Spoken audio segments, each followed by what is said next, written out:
Ça me fait plaisir de vous voir en aussi grand nombre, franchement. Merci d'être là. Ça donne du sens au travail qu'on fait dans l'ombre, nous, les historiens, parfois, et les historiennes. Merci, Audrey, de me donner cette opportunité-là, depuis que je suis revenu en région, de continuer à faire un peu d'histoire, parce que je dirais que le plus clair de mon temps, ces temps-ci, circonstances de la vie le veut, que j'enseigne les sciences au secondaire. Je suis un petit peu à côté de la traque. Sauf que, justement, ces projets-là me permettent de garder un pied dans ce que j'aime vraiment faire, c'est-à-dire des recherches historiques. Puis là, je vais essayer de faire un lien boiteux entre mes classes de sciences et la présentation de ce soir, qui s'intitule « Défriche-toi », et non pas « toi »,« toi ». C'est comme ça que Léon le dit, « toi ». Défriche-toi. Je trouve que « défriche-toi », ça représente bien une certaine manière de concevoir l'histoire et que j'apprécie aussi, c'est-à-dire de concevoir l'histoire ou le passé comme étant éminemment pris dans la contingence du présent. Il y a l'historien Michel Bock qui dit que les personnes, les acteurs du passé sont pris dans le magma confus et imprévisible de la contingence. Bien, le magma... Quelqu'un ici connaît c'est quoi le magma? Allez les amis, on lève la main et on donne la définition du magma. Le magma, c'est une substance qu'on retrouve dans le manteau terrestre. C'est de la roche en fusion. Puis quand on dit qu'une substance est en fusion, c'est une substance qui passe de l'état solide à l'état liquide, mais qui n'est jamais vraiment totalement solide ou totalement liquide. C'est un peu une métaphore de l'incertitude puis de la contingence dans l'histoire, le magma confus et imprévisible de la contingence. Puis je pense que cette manière-là de concevoir l'histoire s'applique bien à l'histoire des Dumulons, parce que quand on commence à s'intéresser un peu à cette histoire-là des Dumulons, bien, on se rend compte finalement que l'image qui nous vient en premier lieu des Dumulons, le fameux magasin général, bien, finalement, il aura duré 1 an et demi, à peu près. 1 an et demi. Mais c'est quand même ça qu'on a reconstruit, puis c'est ça qu'on met de l'avant, évidemment avec le bureau de poste aussi. Mais aussi, le bureau de poste, ben, dans le magasin actuel qui est reconstruit, il a été là quand même bien à peu près 9 ans. Donc, en tout et partout, on parle de 9 ans. Là, on pourrait à première vue regarder ça puis dire « Ouais, ben, c'est mince, c'est petit. C'est une entreprise qui... » En parlant du magasin général, c'est une entreprise qui n'a pas réussi. Puis il y a une expression qui est un peu péjorative en histoire, qui est la suivante. Dans l'histoire, il y a des gagnants et il y a des perdants. On pourrait dire que Joe Dumulon, en faisant faillite en 1826, ben, c'était peut-être un perdant de l'histoire. On pourrait le dire un peu rapidement comme ça, que Joe Dumulon, c'est un perdant de l'histoire, puis on pourrait porter un jugement justement sur ce qui est arrivé, et qui s'est conclu très rapidement. On pourrait dire, bon, ben, c'est un entrepreneur qui n'était pas particulièrement clairvoyant, un entrepreneur qui a pris des mauvaises décisions, qui a mal analysé le contexte, qui s'est laissé avoir. On pourrait penser ça à première vue, mais je pense que de replacer l'histoire des Dumulons dans leur contexte, de placer ces êtres humains-là dans la contingence du présent, ça nous permet une interprétation peut-être un peu plus généreuse de ce qui est arrivé avec leur projet ici à Rouyn-Noranda. Défriche-toi. Parce que l'histoire de Rouen est tellement jeune que je suis sûr que la salle, en quelque part, il y a des descendants des Dumulons, plusieurs peut-être, même des amis, des gens qui ont été amis avec Léon Dumulon ou avec Agnès Dumulon. Je dois vous dire que c'est un petit peu, oui, diffamation. On va essayer d'éviter ce genre de controverse. L'histoire des Dumulons commence évidemment avec Joe et Agnès Bélanger. Joe Dumulon est originaire de Joliette, né en 1873, arrive à Ville-Marie au début des années 1890. Joe Dumulon, un illettré. Il faut le dire comme les choses le sont. Il ne sait pas lire, il ne sait pas écrire. Arrive à Ville-Marie quand même avec une certaine débrouillardise. Les recensements de l'époque et les témoignages nous disent que Joe Dumulon a été journalier, voyageur, commis d'hôtel, employé civil, agent, marchand de village de Ville-Marie, chauffeur de bouilloire sur les bateaux à vapeur, matelot, bartender. Il a fait tout ça. Un gars très débrouillard. Éventuellement, Joe Dumoulin est appelé à faire le montage puis l'entretien de la première ligne téléphonique du Témiscamingue. Là, j'ai une petite hésitation. Je me demande si c'est pas entre Témiscamingue et Anglier ou Kipawa et Anglier. Sûrement quelqu'un dans la salle qui le sait. Mais bref, vous comprenez là, que c'est quand même un gros projet, des grosses responsabilités. Puis éventuellement, Joe Dumoulin aussi va être le directeur de la compagnie téléphone du Témiscamingue. Hein, quand même, pour quelqu'un qui n'a pas d'instruction, c'est pas rien. On comprend que c'est quelqu'un qui a une certaine débrouillardise, puis ça va lui permettre d'acquérir une certaine notoriété à Ville-Marie. Joe Dumoulin va travailler pour la compagnie de téléphone du Témiscamingue pour une quinzaine d'années. Il va perdre son emploi parce qu'il ne vote pas du bon bord. C'est un peu ça, hein? La politique à l'époque. On est au tournant des années 20. Joe Dumoulin perd son emploi, qui était très confortable, très bien rémunéré, qui apportait une certaine notoriété. Il se revire de bord, puis il trouve du travail auprès d'un entrepreneur forestier, Boot. Boot lui dit « Tu vas t'occuper de la gestion des coupes au lac Kipawa. » Il dit « Parfait, on va faire ça. » Il fait ça pendant quelques mois, 2 saisons. Il ramasse un pactole, 30 000 $ en 1922. Question quiz. 30 000 $ en 1922, c'est combien d'argent en 2024? 500 000 $. 500 550 000 $ en à peine 2 saisons de gestion de coupe de bois au Kipawa. Mais bon, une fois que cette aventure-là se termine, Joe Dumoulin se ramasse, mais ça dépend comment on voit les choses, de manière positive ou négative, il se ramasse devant l'avenir ouvert devant lui, ou l'avenir complètement bouché. Et ça semble être plutôt la deuxième option qui prévaut. Parce que Joe Dumoulin considère qu'il n'y a pas d'avenir au Témiscamingue pour un père de famille qui a 6 fils. Il cherche une avenue. L'avenue se trouve au nord, dans ce qui s'annonce comme étant l'aventure extraordinaire des mines de l'Abitibi. Et c'est un peu grâce à sa femme, Agnès Bélanger, que Joe Dumoulin va entendre parler justement du Klondike qui s'annonce en Abitibi, plus particulièrement à Rouyn-Noranda. Pourquoi? Bien, je le disais, Joe Dumoulin, il ne sait pas lire, il ne sait pas écrire, mais Agnès Bélanger, elle, est bien instruite pour une femme de son époque, va lui faire la lecture de journaux. Peut-être a-t-elle lu à Joe Dumoulin ces 2 articles de La Patrie et de la Presse dans lesquels on vantait les perspectives extraordinaires de l'Abitibi, les perspectives aurifères.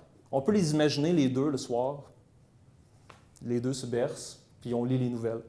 C'est un peu ça que les témoignages oraux nous donnent, hein, comme anecdote d'ailleurs. Joe Dumoulin, au tournant des années 20, 1921, 1922, 1920, va commencer à penser sérieusement à s'investir dans l'aventure aurifère qui s'annonce à Rouyn-Noranda. Comme le disait Léon Dumoulin, apparemment, selon les ouï-dire, apparemment que l'or se ramassait à appel à Rouyn-Noranda. Alors pourquoi ne pas prendre le beau pactole de 500 000 $ de 2024 et l'investir dans cette belle aventure? Bien justement, Joe Dumoulin va faire construire des bateaux par la chevrotière de Ville-Marie en 1922. 3 bateaux qui vont être destinés à faire le transport des hommes et des marchandises le long de la voie navigable qui se rend jusque dans le canton de Rouen. Les personnes qui vont être appelées à remplir, à concrétiser la vision de Joe Dumoulin sur le terrain, c'est ses 3 fils, Léon, Arthur et Martial. On va y revenir dans un instant.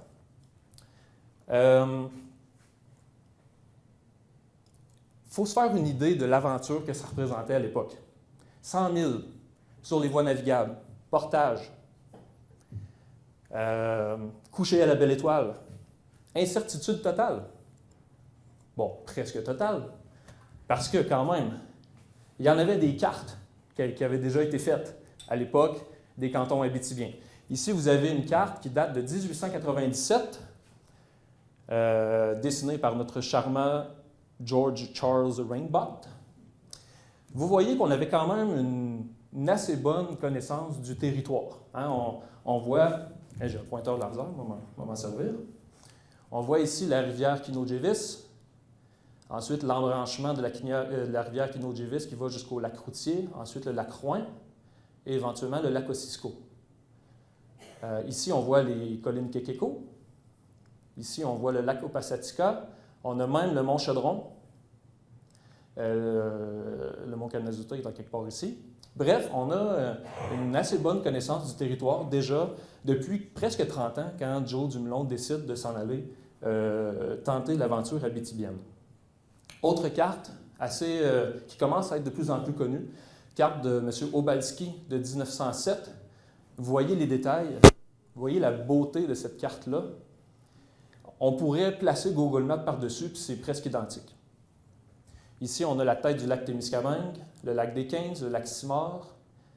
Ensuite de ça, la route qui monte jusqu'à Rouen ici. Joe Dumoulin, bien qu'il soit illettré, va fréquenter le bureau des mines à Ville-Marie, puis va récolter de l'information justement sur cette voie qui mène jusqu'au canton de Rouen, sur cette voie ici qui mène jusqu'au canton de Rouen.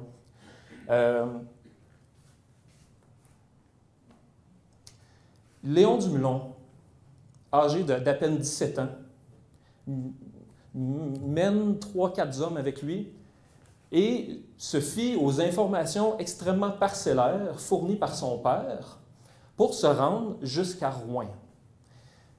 Je faisais à peu près tant de milles, autant d'heures, là, puis là, je tournais à gauche. Je prenais une petite rivière, là, puis après ça, je frappais des lacs, puis des ci, puis des ça. Il s'est rendu à Rouen sans se perdre. Comprenez-vous, ça prend une débrouillardise. Je pense que là, il y a quelque chose qui s'est passé de père en fils. Là.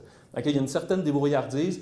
Puis quand Léon Dumoulin, apparemment, selon son témoignage, quand il met le pied dans le bateau à Béguélis pour s'en aller sur le lac des 15, sur la voie navigable, apparemment, c'est la première fois qu'elle est sur l'eau. Bon, remettons ça en doute, peut-être juste un petit peu, mais c'est possible que Léon soit monté là avec pratiquement aucune expérience de navigation, puis avec des informations très parcellaires, se rend jusqu'à Rouen comme ça, fait son petit bout de chemin. Léon Dumoulin va passer par 4 points névralgiques pour se rendre jusqu'à Rouen. Je vais essayer de ne pas tout casser. Le premier point, la Béguélis, qui est juste ici, qu'on appelait aussi le Riordan Depot à l'époque, qui est un lieu utilisé par une compagnie forestière. Du Riordan Depot, on navigue sur le lac des 15, on franchit Grassy Narrow, on est sur le lac Simard, on s'en va jusqu'au rapide d'Esturgeon. Je vous rappelle, c'est une carte de 1895, tout ça est indiqué sur la carte. Rapide d'Esturgeon. Quand Léon arrive là, avec son frère Arthur et quelques hommes, on installe le premier commerce ouvert par les Dumoulin sur la voie navigable vers Rouen, un petit service d'hôtellerie pour accommoder les voyageurs qui sont sur la route de Rouen. Encore là, on garde à l'esprit les nouvelles qui circulent à l'époque. On annonce un Klondike. Okay? Et on sait très bien que les gens, l'été, le printemps, vont passer par cette voie-là. Et on sait très bien qu'ils n'auront pas le choix de s'arrêter au rapide d'Esturgeon. C'est impossible de naviguer sur le rapide d'Esturgeon. Okay? Lieu très, très important. Après le rapide d'Esturgeon, on s'en va à l'embranchement, ici important, du lac Kinaujevis, qui s'appelle German Point. À German Point, on va aussi installer un petit camp, puis ça va servir de pause, de lieu d'arrêt aussi pour les gens sur la route de Rouen. On poursuit le voyage, on tourne à gauche, en fait, on tourne à droite. Moi, je me serais perdu. On tourne à droite, on remonte l'embranchement ici, on traverse le lac Routier, puis on s'en vient. Est-ce que vous voyez si je me place comme ça? Je cache-tu quelqu'un? Non? OK.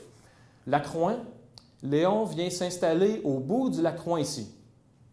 Je pense qu'Obalski a manqué un portage, là, parce qu'il devait avoir un portage ici qui venait jusqu'au lac Ossisco, mais néanmoins, Léon vient s'installer ici, au bout du lac Rouen, à la Linding. Ça, c'est de ça qu'avait l'air le ruisseau d'Alaire dans les années 20. Si on avait un bateau à faible tirant d'eau, c'était très, très faisable de naviguer là. Les Dumoulin vont laisser un bateau au rapide d'Esturgeon qui va faire la navette entre la Béguélis et le rapide d'Esturgeon. Et du rapide d'Esturgeon jusqu'au lac Rouen, on va se servir de 2 autres bateaux pour faire la navette. L'été 2023 est consacré beaucoup à ça, à faire la navette pour les gens qui naviguent sur cette voie-là. Ici, on a une autre belle carte, 1895. Le lac Rouen est représenté sur la carte. On peut imaginer Léon Dumoulin ici, dans ce coin-là. Ces cartes-là, en passant, sont fascinantes. Regardez les portages. qu'on peut voir ici.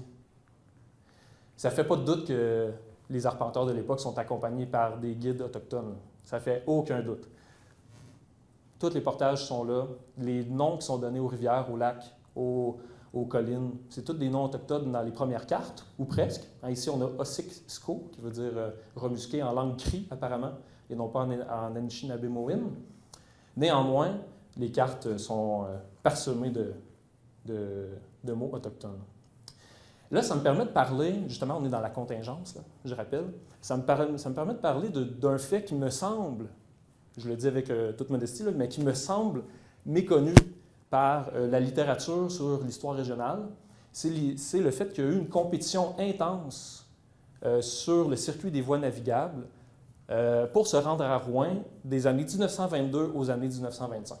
Des années 1922-1925, on a la voie qui part du Témiscamingue. Donc, de Ville-Marie, on prend, avant 24-25, avant que le chemin de fer se rende jusqu'à Anglier, on prend une charrette tirée par des chevaux, on se rend à la Béguélis.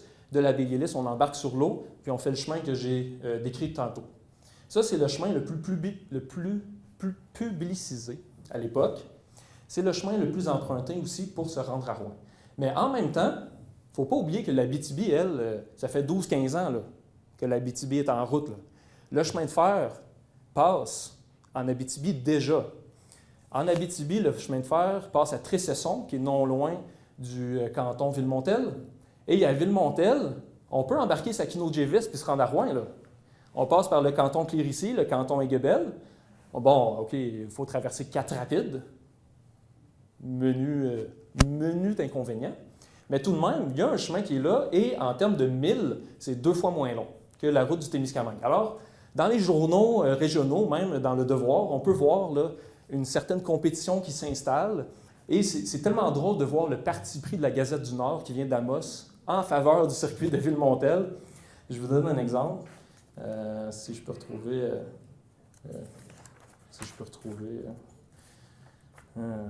je savais que c'était une mauvaise idée de faire ça.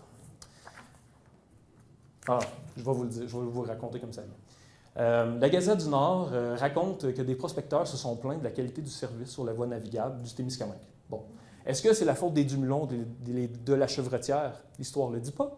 Moi, je soupçonne que c'est de la Chevretière. Les Dumulons, hein, on ne peut pas...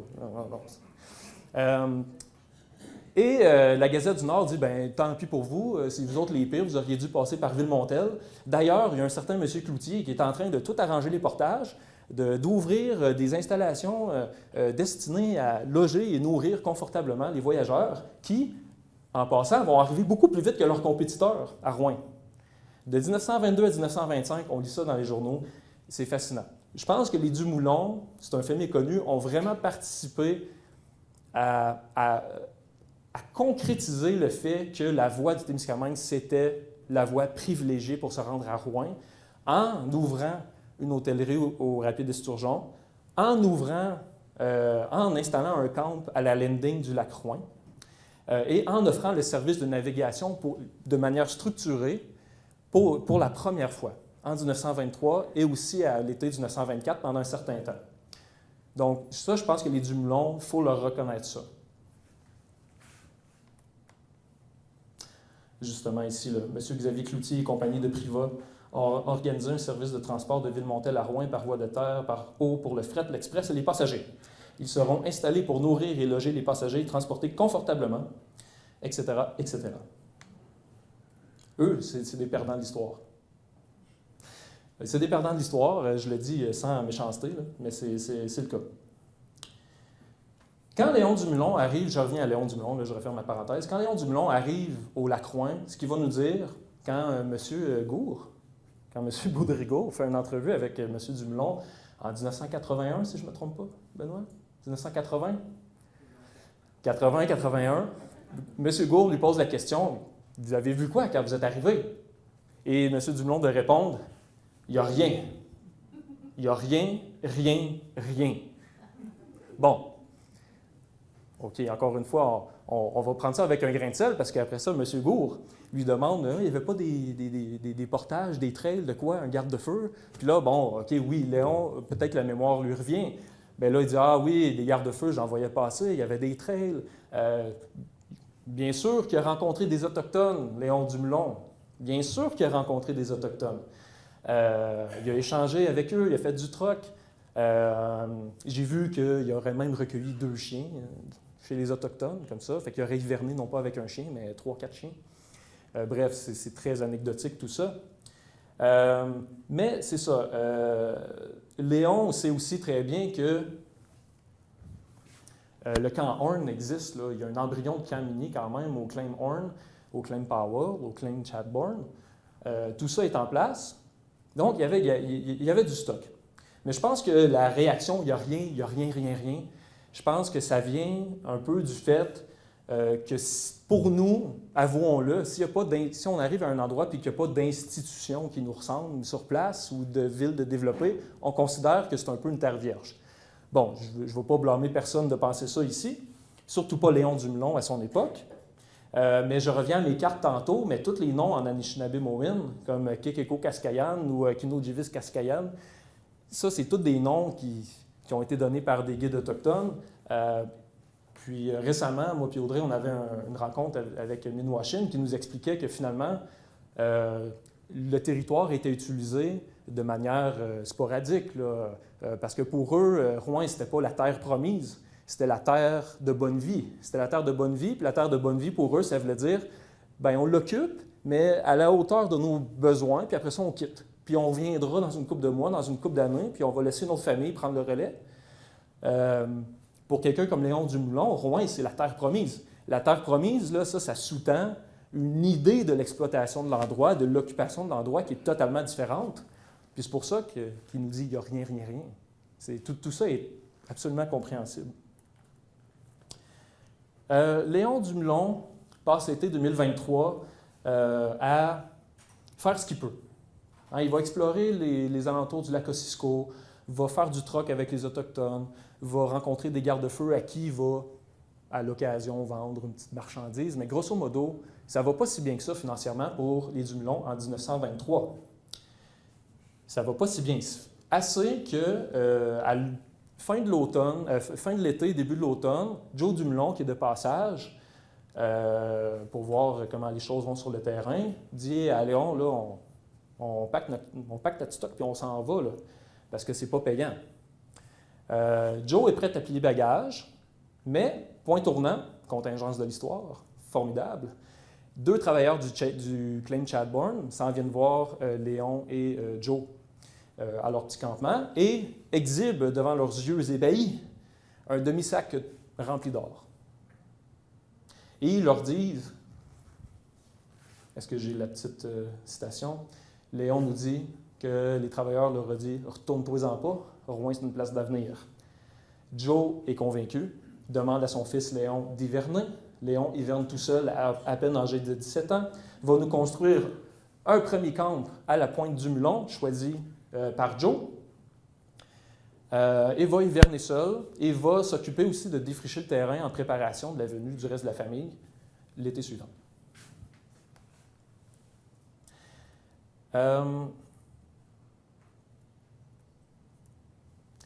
Les choses vont extrêmement vite en 1923-1924. C'est comme l'histoire accélérée. Les Dumoulin vivent l'histoire de manière accélérée. Au printemps 1924, Joe Dumoulin, au dire de Léon, achète une cargaison épouvantable de denrées, des denrées secs de toutes sortes, en prévision de l'ouverture du magasin, donc engage déjà beaucoup d'argent. On reprend la navigation sur les voies navigables printemps-été 2024. On construit le magasin général, comme on le voit aujourd'hui, en à peu près 1 mois. Ensuite de ça, on construit la maison familiale, qui est située juste derrière, on me dit à peu près 2-3 mois. Et là, on s'engage véritablement dans les débuts de la vie économique de Rouyn-Noranda. Et ça se fait de manière, je le disais, très fulgurante, si bien que M.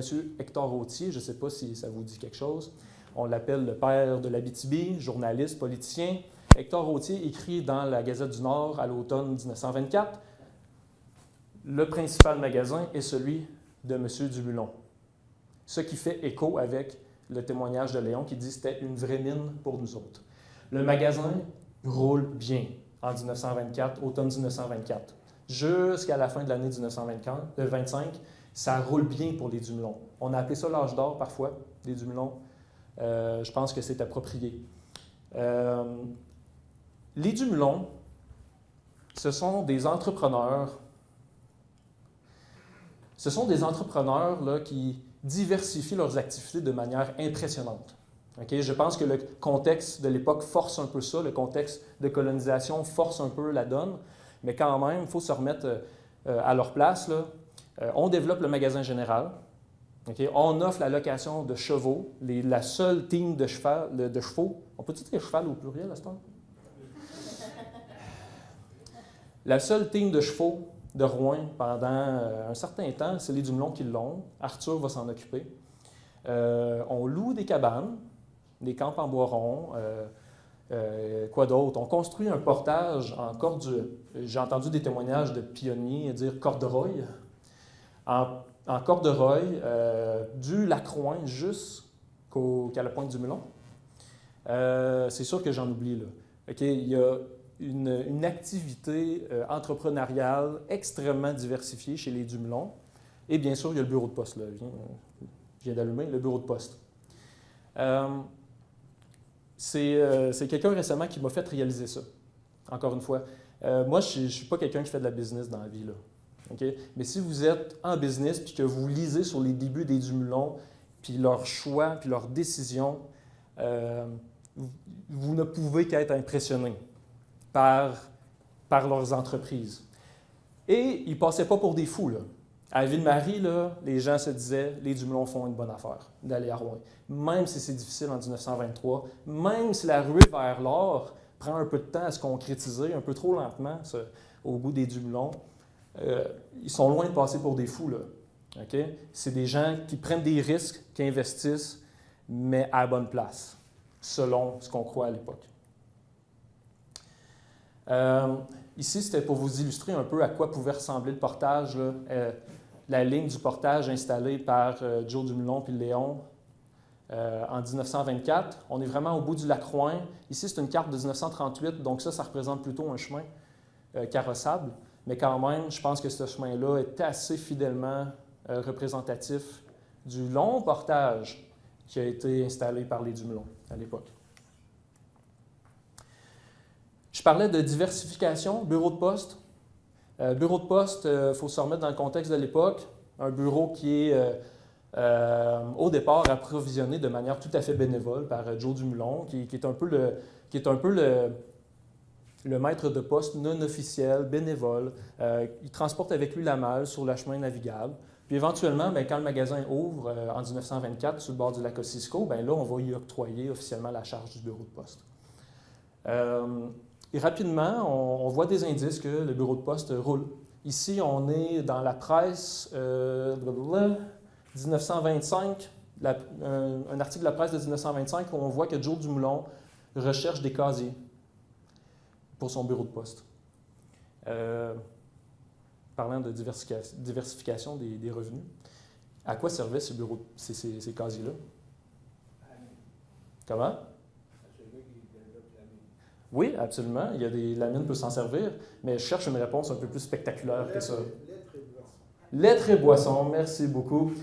On fait la contrebande d'alcool à Rouen à cette époque-là. Les Dumoulin sont au cœur de cette contrebande-là. Je ne pense pas que c'est une honte de le mentionner. On fait ce qu'on peut à l'époque. Hein. C'est un revenu d'appoint. Les gens qui travaillent à la poste, là, ils n'ont pas de salaire à l'époque. Là, on tire notre revenu sur les timbres qu'on vend, tout simplement. Les gens... Selon plusieurs témoignages de la famille, les Dumoulin font à peine assez d'argent là, à l'époque pour survivre, pour mettre du pain sur la table. Donc, les petits pourboires de boissons qui sont gérés dans les casiers, je vous épargne les détails de la gestion, bien, c'est un petit revenu d'appoint qui est quand même appréciable. Donc, je le disais, des activités diversifiées et des entrepreneurs bien positionnés, les maîtres d'un lieu de sociabilité. Ça, c'est une autre dimension de l'empreinte des Dumoulin dans le tissu social de Rouyn-Noranda. Le bureau de poste, c'est un lieu de rencontre. La poste, c'est très important à l'époque, je le rappelle. On est loin du Facebook de mon téléphone à l'époque. Population des débuts de la ville, immigrante, en provenance beaucoup d'Europe de l'Est. On envoie des biens. de l'argent. On envoie de l'argent par la poste, on écrit des lettres à notre famille qui est en Europe de l'Est. Extrêmement important, le bureau de poste. Ici, photo d'hiver prise en 25 ou 26. Regardez comment c'est bien tapé. Il y a du monde qui passe là. On s'en va au magasin de Joe Dumoulin puis au bureau de poste à tous les jours et à tous les soirs.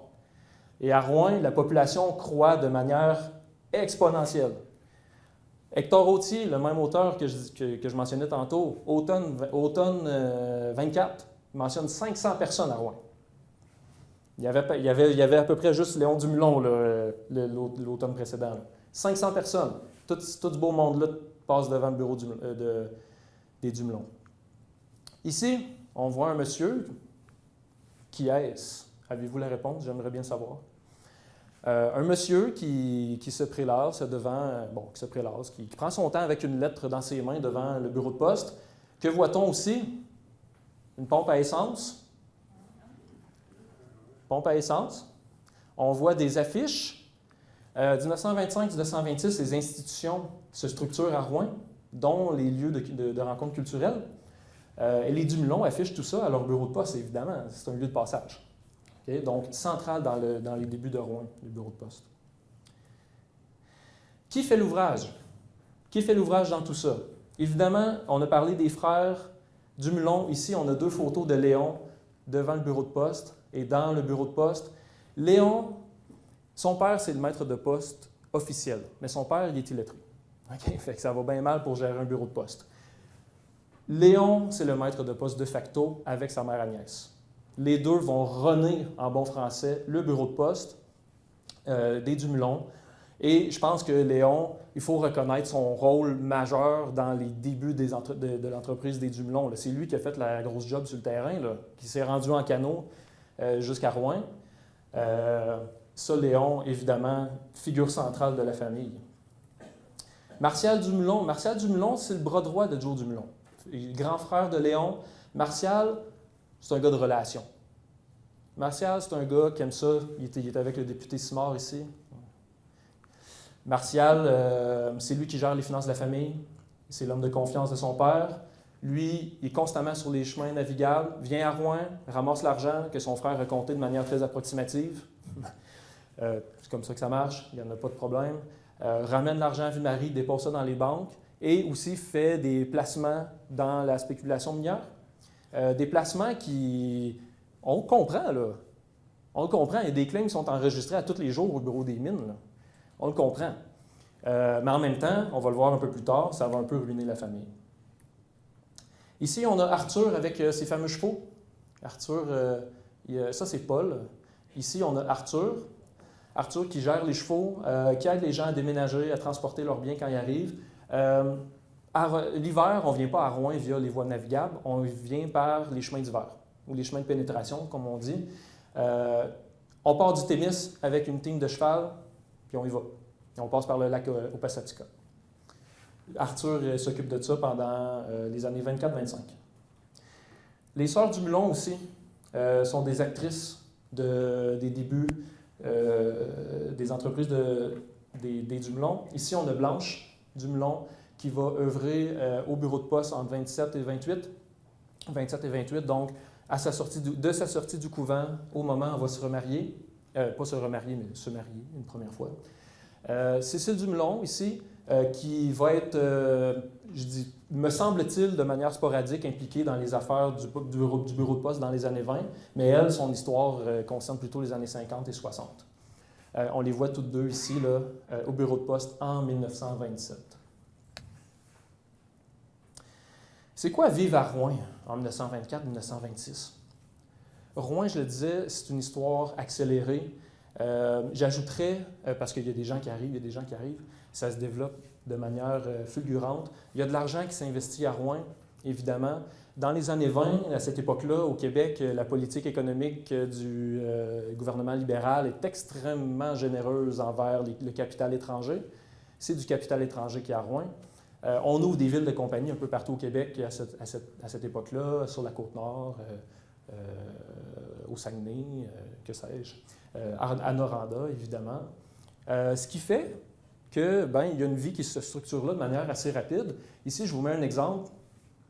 une affiche du Théâtre Régal qui annonce un concert de vaudeville et de blackface. On le voit ici, là, blackface. Vie culturelle, bon, aujourd'hui, c'est un peu inacceptable, mais à l'époque, c'était comme ça que ça se passait. On a des témoignages de pionniers qui sont plutôt nostalgiques sur les débuts de Rouyn-Noranda. On parle d'air pur. Évidemment, avec le temps, les gens qui ont commencé dans les années 20 à Rouen, ils ont bien vu que ça s'est dégradé. Ils l'ont tous vécu, ça. J'ai vu des articles dans le Rouyn-Noranda Presse des années 30 où on a des activités sportives sur le lac Ossisco où on est incapable de suivre ce qui se passe parce qu'il y a trop de fumée qui descend de la fonderie. Il y a énormément de pollution, évidemment, qui arrive rapidement. Ça crée peut-être une certaine nostalgie pour les débuts chez les pionniers. Et dans les journaux, ce qu'on voit aussi beaucoup, moi, je l'ai vu plusieurs fois là, dans la Gazette du Nord, entre autres, des sortes de textes poétiques là, qui chantent les débuts de Rouen et de sa beauté, qui chantent le progrès aussi de manière générale. Ici, Le Peureux, qui est écrit par un certain Adolphe Nantel, il parle du soleil. Il a fait gris pendant 6 semaines apparemment, puis là, il a sorti son bout de nez, là, ça lui a inspiré un poème. Un seul jour, il s'est montré, mais combien beau le vieux soleil. Il était vraiment roi dimanche dernier, après nous avoir boudés pendant 6 semaines. Toute la nature était en fête. La surface calme du lac Ossisco avait des teintes roses dans ses flots verts. La cheminée blanche des hauts fourneaux de Noranda semblait un gigantesque bâton de sucre candy quand les rayons du couchant lui jetaient en caresse toutes les couleurs de l'arc-en-ciel. Il faisait bon vivre à Rouen dimanche. Sur les trottoirs, tout l'après-midi, nos gentilles rouennaises faisaient toc-toc avec leurs souliers vernis, et etc., etc., etc. Texte de 1927. Il y en a plusieurs. Le texte ici, évidemment, je vous épargne la lecture complète, contraste un très beau texte écrit en 1927 qui compare l'ambiance de 1924 avec celle de 1927. C'est génial. Les textes commencent à peu près de la même manière. Puis ça dit à peu près ça, là, ça dit le lac Ossisco est calme et on voit des orignaux et des perdrix là, ici et là, sur les flots calmes. En 1927, ça commence, le lac Ossisco est calme, mais déjà plusieurs yachts à moteur le traversent et ils font une grande blessure sur les eaux sur les eaux et qui vont s'échouer sur les pourtours déboisés. T'sais, on voit déjà qu'il y a un contraste, on parle de lignes de téléphone, on parle de trottoirs, tout ça en l'espace de 3 ans. L'histoire se vit de manière accélérée. Alors, on a cette vision un peu idéalisée des débuts de Rouen.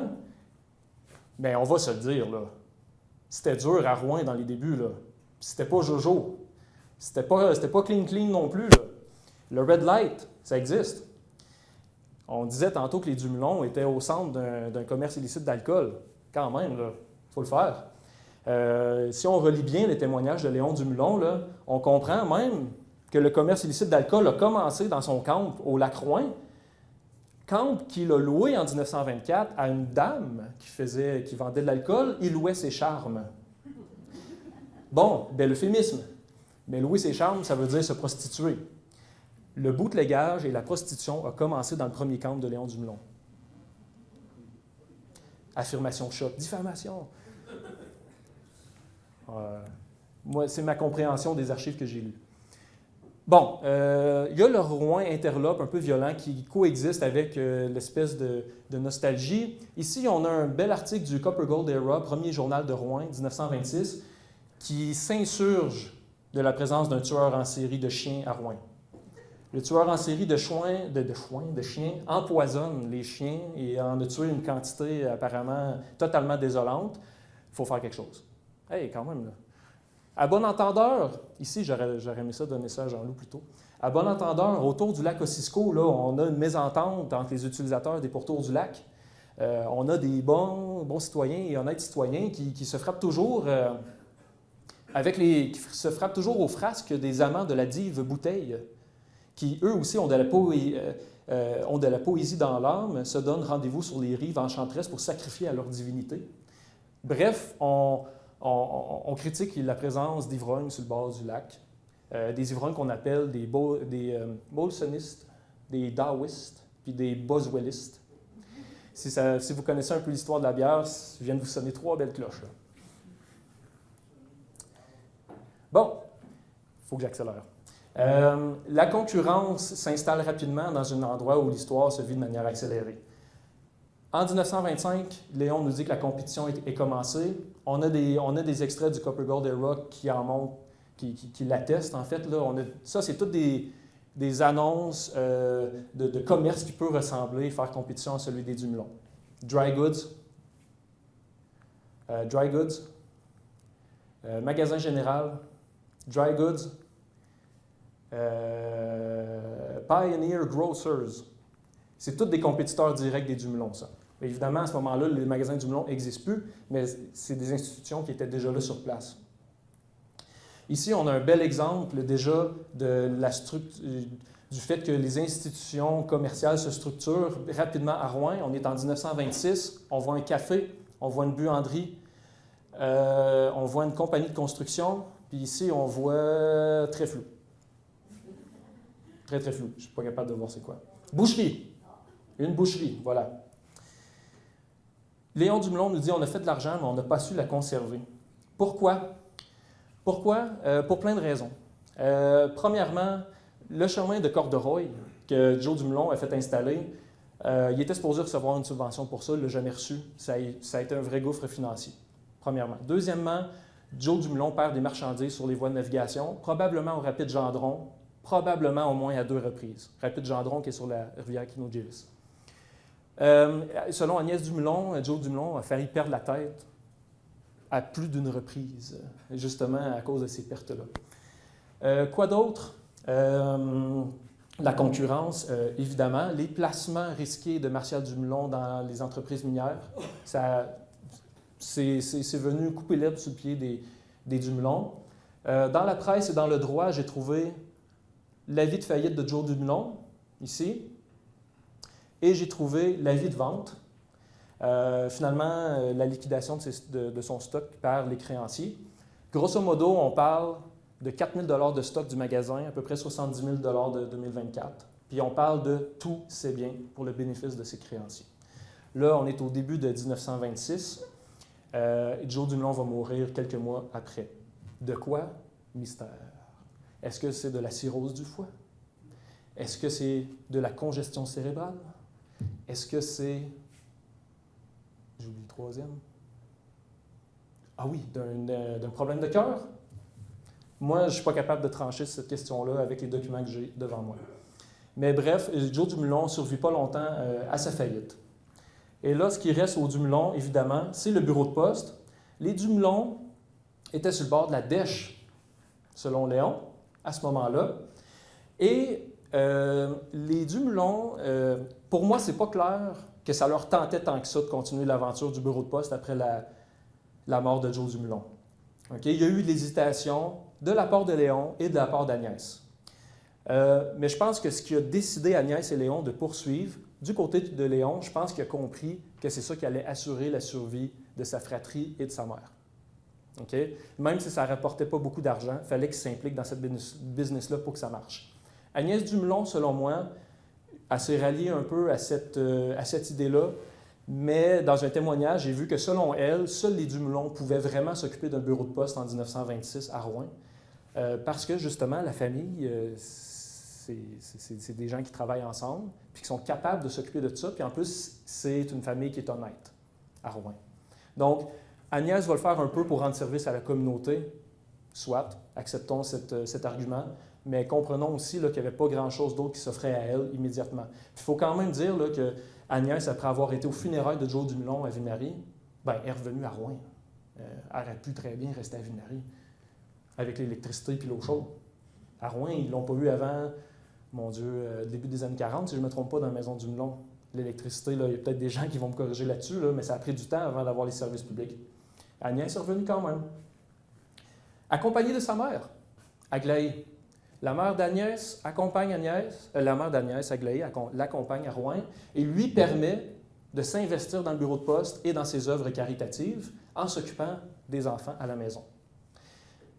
C'est une opportunité, mais moi, j'ai aussi compris qu'Agnès, elle a un peu regretté ça, d'avoir laissé plus de côté, un peu plus qu'elle l'aurait voulu, sa vie de famille. Mais bon, c'est un choix qu'on fait dans le creux de la contingence, n'est-ce pas? 1926, vocation unique de bureau de poste, le magasin général ferme. De 1926 à 1933, on reste au magasin général. 1933, là, j'essaie de démêler les informations que j'ai. Je regarde Elisabeth, là, on en a parlé un petit peu l'autre fois. Mais dans ma compréhension des choses, les Dumoulin déménagent sur la rue Perrault en 1933 dans un local que je ne situe pas moi-même. Des gens pourraient peut-être m'aider ici. Puis ce qui me semble sûr aussi, par exemple, c'est qu'en 1935, on emménage dans ce bâtiment-là qui se trouve encore aujourd'hui au coin de Perrault-Portage. Ici, le Rwanda Press nous annonçait en 1934 que ça s'en venait, là, ce Fine New Post Office. Et ici, on voit là, Agnès avec ses employés au bureau de poste. Agnès, après la mort de Joe Dumoulin, c'est elle vraiment qui devient la maîtresse de poste, puis elle va le rester jusqu'en 1949, chose assez rare dans l'histoire du Canada. En 1949, les postes deviennent un service civil. C'est là qu'elle va perdre son emploi, et Léon d'ailleurs. Et c'est Paul, le plus jeune fils, qui, en vertu de son statut de vétéran, semble-t-il, va pouvoir accéder justement au statut d'employé civil et va reprendre le bureau de poste.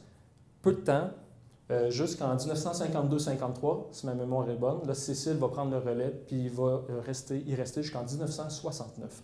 Donc, les Dumoulin, on parle d'une dynastie de maîtres de poste et de maîtresses de poste de 1924 à 1969. Celle-là? Agnès avec ses employés entre 35 et 49. Je ne suis pas capable d'être plus précis que ça, 35 et 49. Ça, c'est Léon qui dit ça.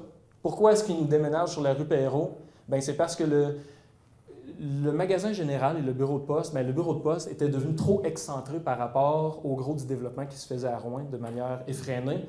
Donc, c'était plus central pour les gros messieurs qui voulaient venir sans se salir les souliers. C'est pas très gentil, mais on peut apprécier la tournure d'esprit quand même. Agnès Dumoulin, je pense que je vais finir, je vais essayer de conclure rapidement. Agnès Dumoulin aussi a fait l'ouvrage, maîtresse de poste. Selon des témoignages, c'est elle qui gérait tout ce qui était administratif dans les affaires de la famille. C'est elle qui avait l'influence politique. C'est elle qui avait l'influence politique pour conserver le bureau de poste entre les mains de la famille Dumoulin. Un rôle central, évidemment, on s'en souvient aussi de Agnès Dumoulin comme étant une personne très engagée dans les œuvres caritatives de Rouen. On en a des indices dans les journaux aussi de l'époque. Donc, figure, je pense, très, très importante de l'histoire locale en tant que maîtresse de poste qui, franchement, a eu une carrière unique là, pour une femme de l'époque. On se dirige rapidement vers le site patrimonial. Juste pour résumer la chose, là, après 1949, les Dumoulin demeurent maîtres de poste, c'est ça, Dumoulin, Paul, brièvement. Le terrain, la pointe du Moulon, là, qui est beaucoup plus étendue à l'époque, demeure entre les mains de la famille jusqu'en 1973. En 1964, Agnès va faire donation du terrain à Cécile. Cécile, en 1973, va le revendre au gouvernement du Canada pour la construction du bâtiment de Service Canada qu'on connaît aujourd'hui, ce qui aura malheureusement comme conséquence d'obliger Léon et sa femme Alice à quitter la maison familiale qu'ils occupaient depuis 1933. C'était la vocation unique de l'ancien magasin général. Depuis 1933, on l'occupe comme résidence familiale uniquement, donc pendant 40 ans quand même. Léon Dumoulin va se faire le défenseur de l'ancien site du magasin général, je dirais à bras raccourcis, pendant quelques années, parce que le lieu est laissé à l'abandon et des vandales vont venir l'incendier, vont venir l'amocher. Puis Léon, qui est déménagé à Noranda, des fois se fait appeler, puis il dit hey, « il y a du monde au magasin », puis là, OK, il va y aller, puis il va faire déguerpir les gens, puis il va essayer de ramasser les pots cassés. Il va faire ça pendant quelques années. En même temps, il va mobiliser des citoyens et des organismes pour faire reconnaître le site de la Maison du Moulon comme un site patrimonial, ce qui va arriver en 1978 finalement. Puis là, je pense que ça serait le temps de laisser la parole à Audrey parce que j'ai dépassé mon temps de 10 minutes. C'est ça. Merci de votre attention. Vous avez été génial.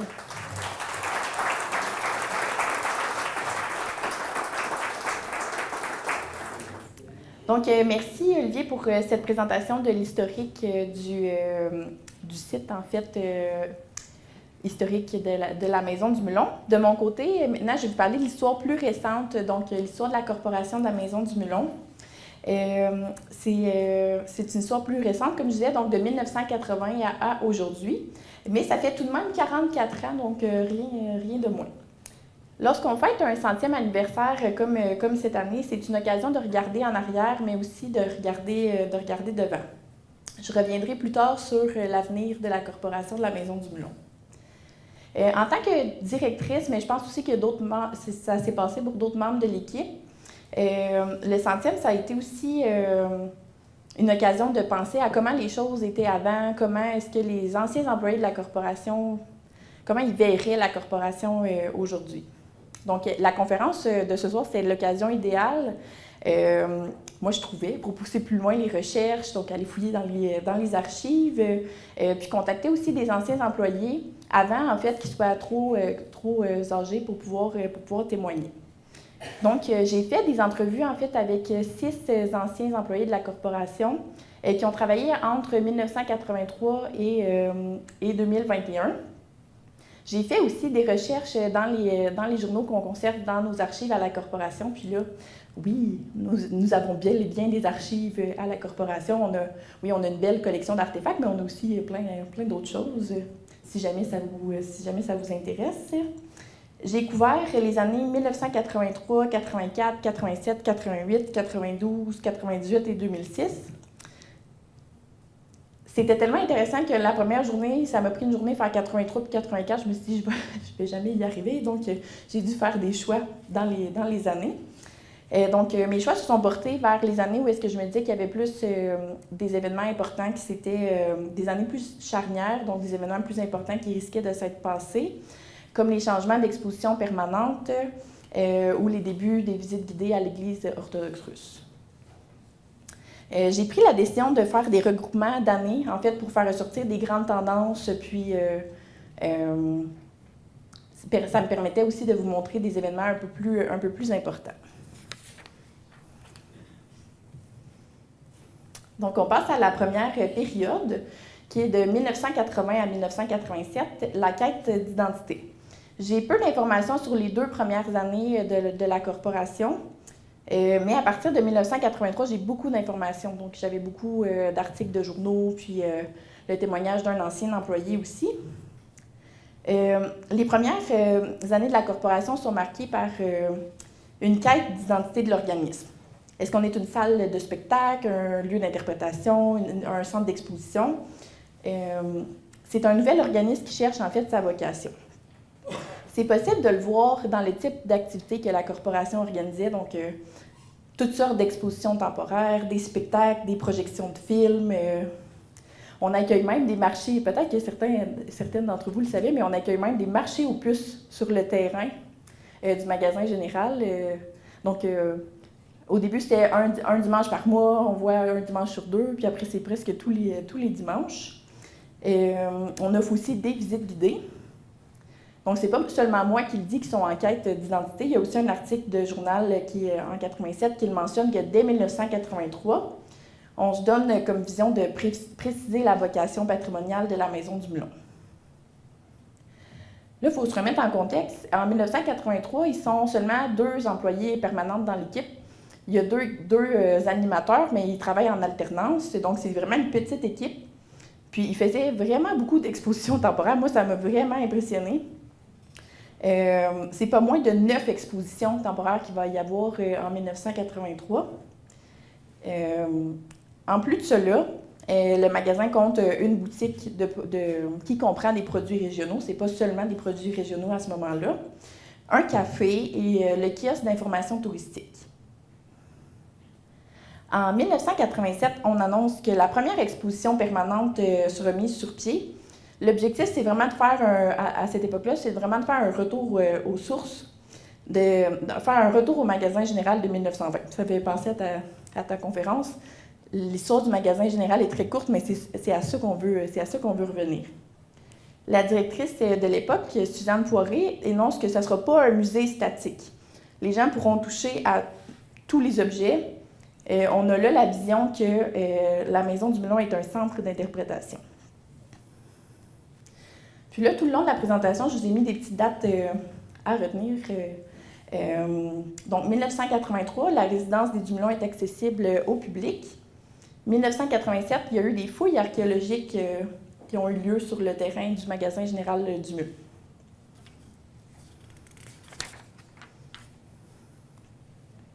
La deuxième période, de 1988 à 2004, un centre d'interprétation et les premiers pas vers le numérique.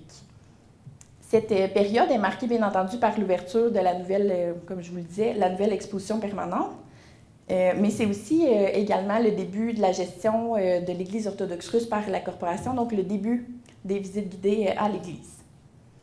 La Corporation se fait remarquer par le ministère des Affaires culturelles grâce à sa nouvelle exposition.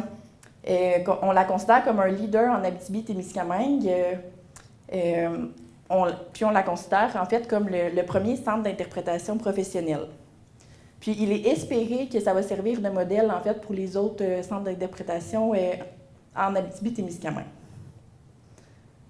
En plus de tout ça, mais, il continue à y avoir une boutique de produits régionaux. Le kiosque d'information touristique est toujours présent.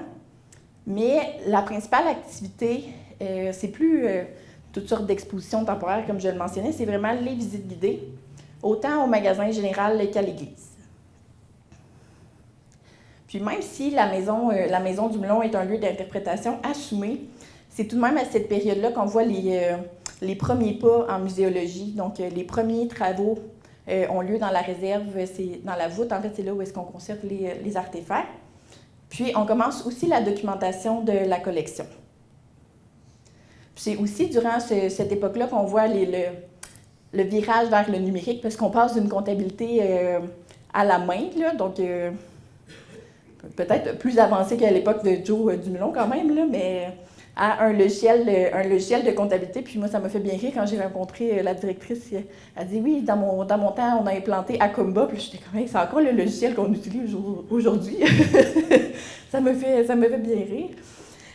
Puis on voit aussi la création du premier site web. Donc, date importante à retenir, 1992. Moi, je trouve que c'est mon année de naissance, donc j'étais « Ah, quelle belle année! » La Corporation commence justement la gestion de l'Église orthodoxe russe et commence à faire des visites guidées.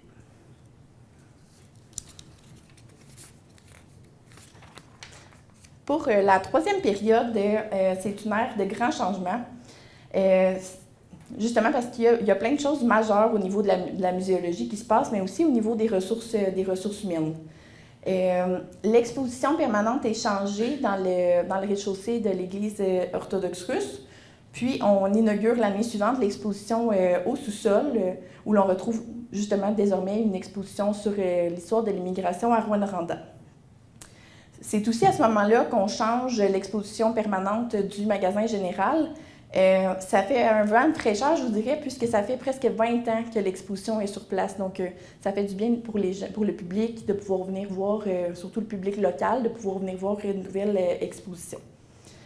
On intègre des interactifs comme des télévisions, des hologrammes, des panneaux avec des lumières, etc.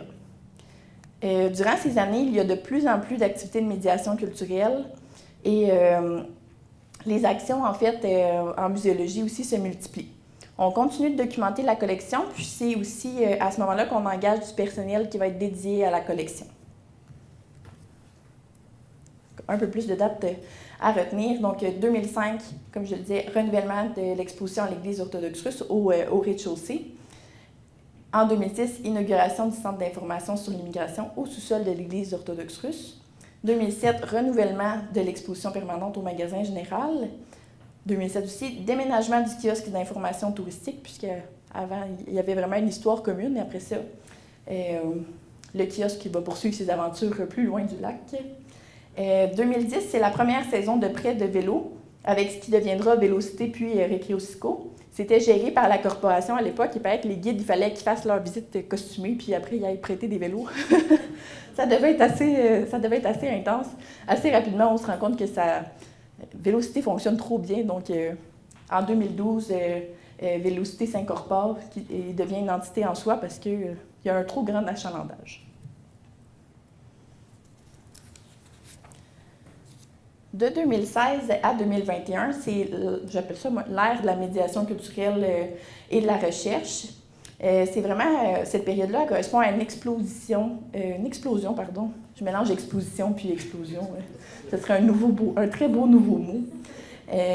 Des activités de médiation culturelle, puis des projets de recherche en histoire, puis même en archéologie. La corporation offre désormais une programmation annuelle d'activités de médiation culturelle, puis fait de plus en plus de projets culturels d'envergure. Mon prédécesseur à la direction, François Labbé, voit des opportunités de financement liées à la recherche, puis exploite vraiment ce filon-là.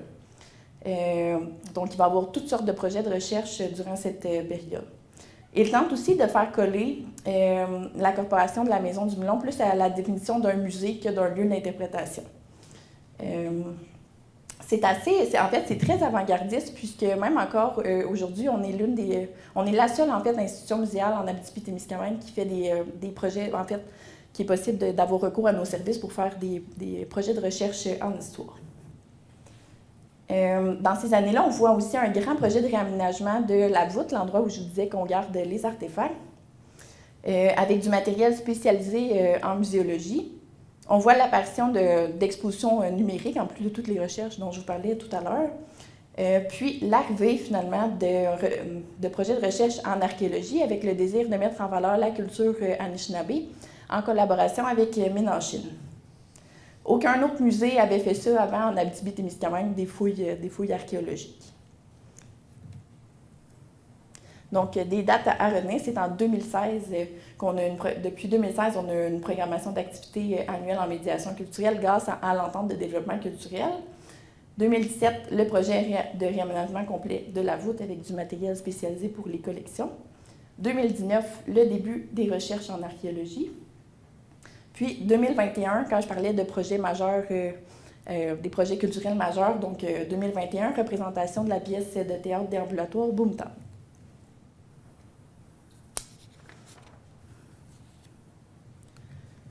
La dernière période de 2022 à aujourd'hui, donc elle est très courte, mais elle va se poursuivre bien entendu, donc d'un lieu d'interprétation à un musée.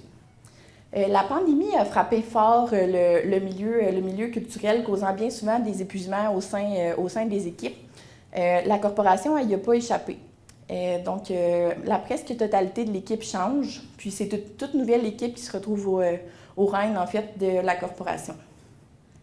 On assiste à une grande professionnalisation, puis aussi à un changement de vision de l'organisme. Par exemple, il est décidé que les artefacts n'allaient plus être manipulés pour essayer de les préserver sur le long terme, puis qu'on n'allait plus faire des activités de médiation qui risquaient de mettre en péril, en fait, les artefacts. Sur le plan physique, j'ai mis une photo de la nouvelle exposition permanente. Le magasin général change beaucoup à ce moment-là. Donc, en 2022, on inaugure la nouvelle exposition permanente. Ça change vraiment le visage du rez-de-chaussée du magasin général. Pour les personnes qui ne sont pas venues encore, d'habitude, les gens font le saut en rentrant, on le voit quand c'est leur première fois, parce qu'ils sont comme « ouf, c'est pas placé comme c'était avant ». On déménage les bureaux de la corporation de l'autre côté de la rue pour laisser la place au surplus d'artefacts. On crée un nouvel espace, en fait, permettant d'accueillir des expositions temporaires annuellement. Puis finalement, on commence des travaux d'aménagement de la réserve, l'endroit où il y avait nos bureaux auparavant, afin que celle-ci ait des conditions ambiantes contrôlées, puis que les artefacts soient aussi bien que dans notre autre espace qui est la voûte, donc avec du matériel spécialisé pour accueillir les artefacts. Donc, les dates à retenir, 2022, changement de l'exposition permanente. 2023, je tiens à le mentionner parce que ça ne se fait pas tout seul, ces changements-là. Donc, entrée en poste d'une conservatrice spécialisée en muséologie. 2023, déménagement des bureaux de la corporation en dehors du magasin général. 2024, construction d'une zone pour accueillir les expositions temporaires. Puis 2024, le début des travaux pour l'aménagement de la nouvelle réserve. Ça va se poursuivre, bien entendu, en 2025, puisque c'est quand même des grands travaux, donc ça va se poursuivre.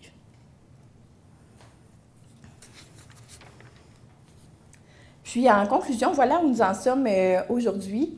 Moi, j'ai trouvé ça beau de voir tout le chemin parcouru. La corporation, ce que je trouve, c'est que ça continue d'être un lieu puis une organisation qui est un incontournable, en fait, à Rouyn-Noranda. Dans la prochaine année, nous devons nous pencher sur une nouvelle planification stratégique. Nous avons plusieurs réflexions à entreprendre. Tentons d'obtenir le statut officiel, justement, de musée. Que fait-on avec l'Église orthodoxe russe alors que l'exposition commence à être vieillissante? Quel genre de projet on mène là-bas, je veux dire, là? On n'a aucunement l'intention de s'en départir, juste pour le préciser. Puis c'est en espérant, en fait, que vous suivrez nos communications puis nos activités de près, en fait, afin d'être au courant de ces belles avancées. En faisant les rencontres avec les anciens employés, puis en voyant les articles de journaux, moi, ce que ça me fait réaliser, c'est que la corporation de la Maison du Moulon, ça a toujours été une organisation qui a fait beaucoup avec peu de personnel, avec des enjeux au niveau du financement. On souhaite toujours en avoir plus, bien entendu. Donc, je trouvais que c'était une belle histoire de résilience aussi. Donc, je vous remercie beaucoup d'avoir été avec nous ce soir, puis je vous souhaite une bonne fin de soirée.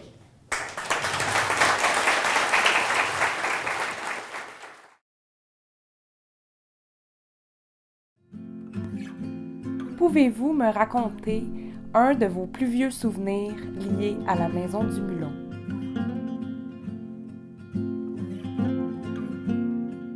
En 1954-55, les ondes de télé commençaient à arriver en Abitibi, Témiscamingue. Et mon père a acheté une télé. On a installé la télé et à ce moment-là, pour prendre les ondes, il fallait une antenne sur la maison de 20-25 pieds environ. Et à ce moment-là, on pouvait capter le signal. Il y avait 2 signaux. Radio-Canada de Montréal et un poste anglophone de Timmins. Et la télévision servait aussi le samedi pour les amis, parce que c'est pas tout le monde qui avait une télévision chez eux à ce moment-là. Et le hockey avec Maurice Richard dans ces années-là, on était mordus.